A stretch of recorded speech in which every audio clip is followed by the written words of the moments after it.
Charles, you and I first met when I was researching my book on olive oil, The Essential Olive Oil Companion, which is more years probably than we care to remember, the late 80s. But I've forgotten, I mean, you really were the pioneer because you were there well ahead of me, bringing it in and distributing it. Remind me how you got into it. Well, it's actually, I want to say it's 30 years this year. This 30 years, I think, I can't remember if it was October or November, I got in my car, waved goodbye to my parents in their house in Gloucestershire. And they said, "Where are you going?" And I said, "Oh, I'm off to Tuscany to buy some olive oil." I'd always been interested in food and cooking. And my then girlfriend, who's now my wife, was running the Elizabeth David shop in Pimlico. She was managing that. And she used to bring me down to my farm some bottles of olive oil from time to time that they were selling through the shop. I thought, this is really interesting stuff, and began to taste the differences between different olive oils. And thought to myself, well, I need to do something now that can help farming. I could be a wine merchant, but I know I'll drink the profits. And so it came up with the idea of being an olive oil importer. And that was the start of it. So I got into oil in '86, so you'd been doing it for 2 years, and my kind of road to Damascus moment was going to the Oxford Food Symposium. Oh, I remember that. That was wonderful. Did you ever go to the Oxford Food Symposium? No, were you there that year? I was there that year. When Alethea Rios did a tasting. Yes. So when we had that tasting that Alethea did, I remember thinking, my God, these are all Spanish, and yet they all taste completely different. Yeah, absolutely. And my reaction to that was then, because I knew Heidi Lassells well in those days, who ran Books for Cooks. Yeah. I went hoofing off up to Books for Cooks, and I said to Heidi, I've got to have a book on olive oil, because I want to read about it. It's fascinating. She scratched her head and said, she said, there isn't one. And I said, Heidi, you've got to be joking. There are, you've got 2,000 volumes in it, you've got to have a book on olive oil. So she jokingly said, why don't you go and write one? And literally I just started doing research for my own nosiness and fascination. And of course it became one of the first books in the English language, because I think Alethea there are some French. There had been, I think Alethea probably by then had done one in Spanish. I mean, she has done one, I think, since then, but there was certainly nothing in English. And of course, when I finally got the commission to do the book, because I said to people I was writing, and there are only one or two French producers who have got things really under control. Actually, there's this one, Castellas. And he is a wonderfully eccentric producer. Jean-Benoit Hughes. And what olives are in this? Picheline, I should know. Picheline, it probably says on the back. But actually, perhaps we should have a little taste. Oh yeah, let's because I want to compare it with that one. It's from him. Oh right. So I'm pouring it into, as you know, trying to pour it, not very successfully, into dark glass. Yes, blue that's glass, a so thing. People still have a thing about, is colour anything to do with, the flavour? Because, I mean, people always say, oh, well, oil's got to be green, and as you and I know, I mean, you can get the greenness by chucking a few lovely olive leaves into it. Grassy, well, no, not grassy, actually, it's deeper than that. It's, am I getting a bit of artichoke in there?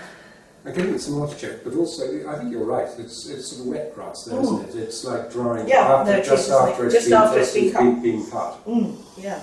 And touch of almond as well, touch of bitter almond in those, I think. And maybe a bit of citrus.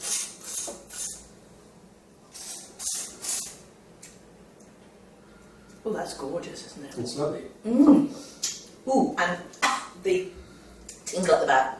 And actually quite artichokey on the... It is quite artichokey.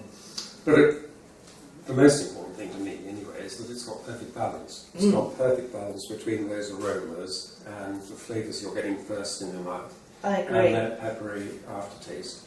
And what sort of pepper is it? Do you think it's black pepper or chili pepper? I think it's more black pepper. I think it's black pepper. Black pepper. Yeah, I think definitely. It's not chili at all. Because you get some oils that very light and very delicate when you first put them in your mouth. And then, quite often these are supermarket oils, and the blender has been told that British consumers like peppery aftertaste. So they're very light and delicate when you first put them in the mouth. And then you get this incredibly heavy, and it's peppery too kick, much. and it's much too much. It And is. the oil is just completely out of balance. No, that is it. And it's got such a beautiful silkiness, but there's that kind of level of acidity that because I find with some, for example, American oils, and actually it's a while since I've tasted them, they were all to my taste far too buttery, really buttery. Oh, I mean, yeah. smooth, but really like you Yeah, were tasting melted butter. Yes, Whereas that is right. beautifully silky. But the more I taste it, the more that sort It's of got that, isn't it? artichokey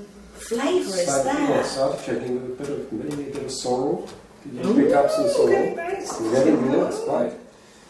So, just for your amusement, these come from these oils. They've come from the Valley de Beau. Right. These are the oils these are the olive trees that That Van Van Gogh Gogh. would have painted. I've been since then. I've been to the sanitarium where he was, and have you been there? I haven't. There is No, this but- walk that you can do where they take a print of the oh wow, that's pure crushed olive. I mean, that It is is- you wouldn't if you were blindfolded, you wouldn't need to know what that is. That is the aroma of black olives, isn't it? Wait, it smells like tapenade, doesn't it? It does. It Doesn't it smells smell like like tapenade? And then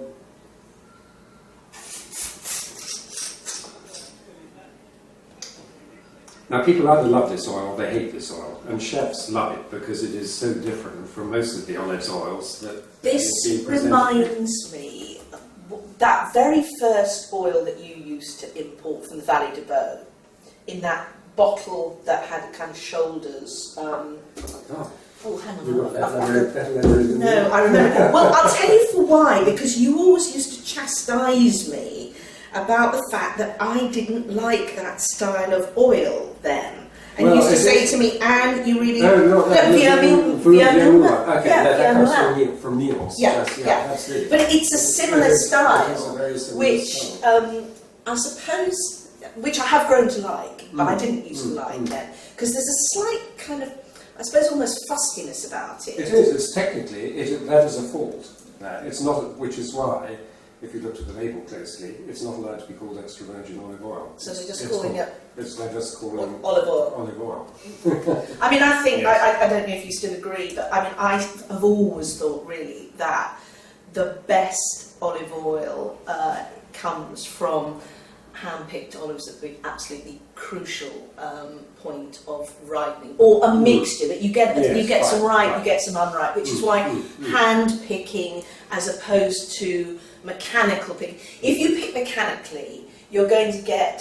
This has always been my theory. You can tell me if you agree or not. If you pick mechanically, you're going to get the olives that are all the same stage of ripeness because they will come off the tree more easily. Whereas if you pick by hand, inevitably you're going to get people picking ripe, unripe, and that kind of mixture I think gives the Yes, the trouble with machine harvesting is that you have to have very specific varieties of trees that you have to prune into bush shapes, and then they use the machine. The machine they're using now is the one that they use for grape harvesting or similar.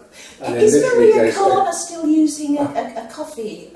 Because she trialled, didn't she? probably Years has. ago. Well, no, I remember you telling me about Oh, it. she was That they in- destroyed the whole harvest. They didn't they? virtually destroyed the house. She was in floods of tears. This enormous great machine, bright yellow, was going down over olive trees, and branches were flying out left, right, and centre. And she was trying to get it to stop, but they were all far too gung-ho to worry about a princess trying to wave down their machine.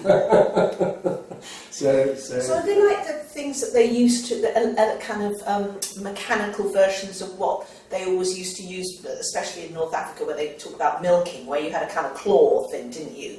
That you'd run through the... Yeah, well, that's how it used to be done. I mean, either you literally pick the olives up by hand, put it in a little basket around your waist, or drop them onto, this is all the romantic stuff, a little flapping parachute underneath the trees. And of course, this is all happening in the Northern Hemisphere in late October, November, early December. So it can be quite cold up at the top of a Tuscan hill, up the top of a Tuscan olive tree, with the wind blowing. And Yeah, it is all very romantic. I do love it. It is wonderful art. It is. I mean, it's the one that. We'll find out what this is. So this is later last year's. This is 2013, November 2013. Right. And still that lovely. Slightly cloudy. Yes. Slightly Showing cloudy. Lightly filtered, as yeah. I say. Yeah. Leaving. And actually, they had a difficult harvest last year, so it's not as aromatic as it sometimes is, but it still does those aromas. Not as pungent as other years, but it's still lovely. And I think that's also, I think we've got global warming a bit to blame for that, because this comes from the south coast of Sicily.